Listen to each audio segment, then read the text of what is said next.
dito sa kanan, may kita yung mga computations ng mga pairings, ng mga earnings mo, upon joining pa lang. Maganda niyan, may dala kang calcu, computan mo na siya. Bakit? Makaka-ano yun, makaka-mindset yun sa kausap mo na kinocompute mo sa harap niya, magkano yung pwede niyang kitain sa business na to. So, yun. So, may kita dito, yung overnight income, kasi tipong pag-join mo pa lang, 55,860, kinabukasan may income ka na. Ang tawag dun, overnight income. So, magkano yung overnight income mo? 10,500. Kasama sa mga direct referral, tsaka mga pairings nun. So, 10,500. Tapos, meron kang products. Magkano si 24/7? 6,000 per package. Pito yun. Magkano yun? 42,000. So, overnight income plus products is 10,500 plus 42,000, 52,500 agad yung mamalik sa'yo. In money and in value. Magkano nilabas mo? 55,860. Diba? O sabihin na natin, meron kang 60,000. Meron kang 60,000 ngayon. Ilagay mo siya sa isang traditional business. Hindi natin sari-sari store. Diba? Mayaman yung sari-sari store din, diba? Yung 60,000 mo, magkano pwedeng kitain? 500, 1,000 a day. Kung nagpa-part-time ka, mababantayan mo ba yung tindahan mo? Siyempre, hindi. Ano pa? So, yung mga tao mo, di ba? Yung permit mo, malamang, permit pa lang, permit, pwesto, malaki nakakainin nun. Malamang hindi lang 60,000, di ba? What if ilagay mo sa bangko, partida 3% per annum na interest, di ba? So, 3% per annum na 60,000, magkano yan? Per year is 1,800. So, magkano pumapatak yan in 1 month? 150 per month. So, ganyan lang kaliit yung 60,000 mo pag ilalagay mo siya sa bangko. Ano pa? Ilagay mo sa liabilities. Ano yun? Cellphone. Diba? Ang gandang cellphone yan, di ba? Baka iPhone 5 yan, di ba? Kayang-kaya, di ba? Ano pa? Magandang TV. Di ba? Ano pa?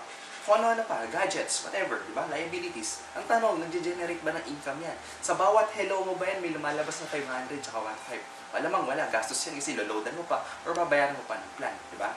So, ano pa? What if yung 60,000 mo-invest mo dito sa International Success Program or sa ISP? In 6 months to 1 year, anong pwede niya i-generate? Pwede mag-generate ng 1 million. Ngayon, papipiliin kita. Kung may 60,000 ka ngayon, saan mo siya pwedeng ilagay? Saan mo siya gustong ilagay? Diba? So next, step 4. Ngayon, avail mo na yung success package natin. Ngayon, ano naman gagawin natin para makuha natin yung 1 million in 6 months to 8 years? Ay, 6 months to 1 year. Rather, diba? So, find your first 8. Ito yung step 4. Diba? So, hanap ka ng 8 na magbibili rin sa'yo ng success package. Now, what if, kasi diba, meron kang 4 dito, diba, may left and right din yan. So, 4 na left and right, meron kang 8. So, yung 8 na yan, what if yung 8 na yan, nag-avail din ng success package natin na 55,860. Ito na yan. Step 4, pag nakompleto mo to, may total kanya na 126,000.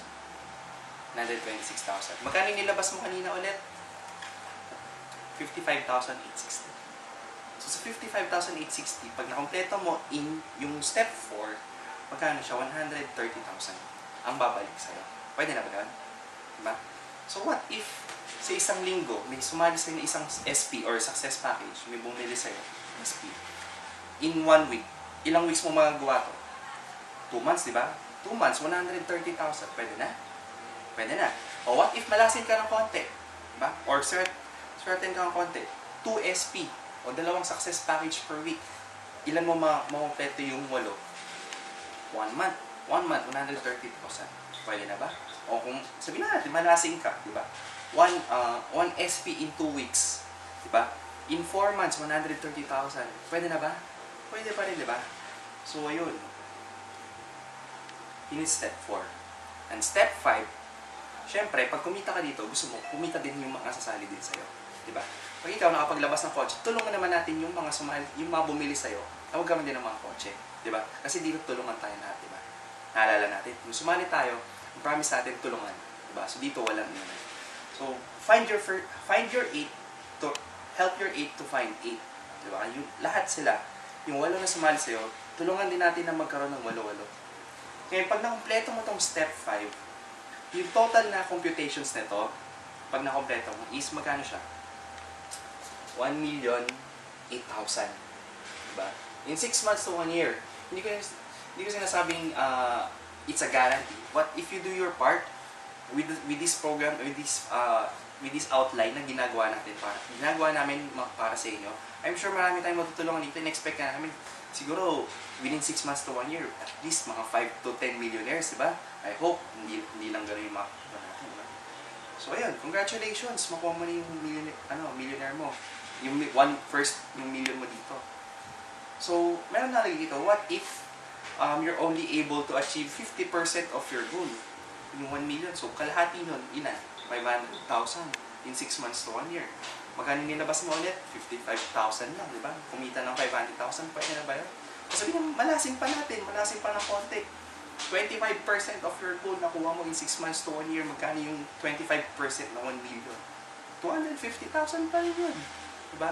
Compare mo sila, labas mo sa pwedeng mangyari dun sa kapital na pwede mo, sa negosyo na ginagawa natin. Stepwise. So maganda niya, ito yung mga, sa mga grupo natin sa Eagles Alliance, yung mga, kahit naman yung mga achievers sa grupo natin, di ba? Sabihin mo, ito, mentor ko to, kasama ko to, ito yun, diba?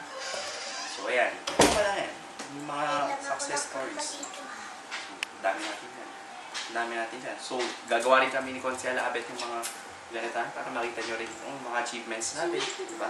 So, kung lalong mapapalakas yung grupo natin, di ba? Yung mga negative sa inyo, baka maging positive dahil sa dami natin na magiging achievers dito sa program na to.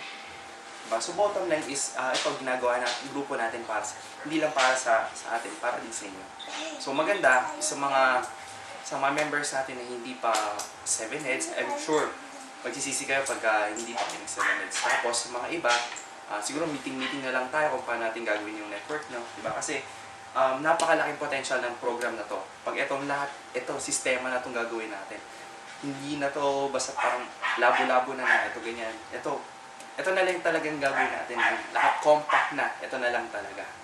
So yun, guys, ayun, so nalatag ko sa inyo yung summary ng program natin. Diba? Ang ikli. Diba, hindi mo na kailangan mag-mindset ng gusto. So, marami talaga tayong kikitain dito. So, yung program pa lang, grabe, baliw na baliw. Pagka naglabas ng incentive ulit. I hope, challenge kita. Sana kasama ka namin sa mga susunod na trips. Kasi ngayon, kung Hong Kong 5 ngayon, hopefully, next, sa mga susunod, Asian Cruise, US trip, yun naman yung mga pagsasamahan natin. Kasi masarap ang libre, masarap pagkasama ang grupo, masarap pagka marami tayo. So hey guys, ako si Engineer Ken from Name Global, co-founder ng Team Flashout. In behalf po ni Consel Abet. So, dito sa Team Flashout, papahuli ka ba? So yun guys.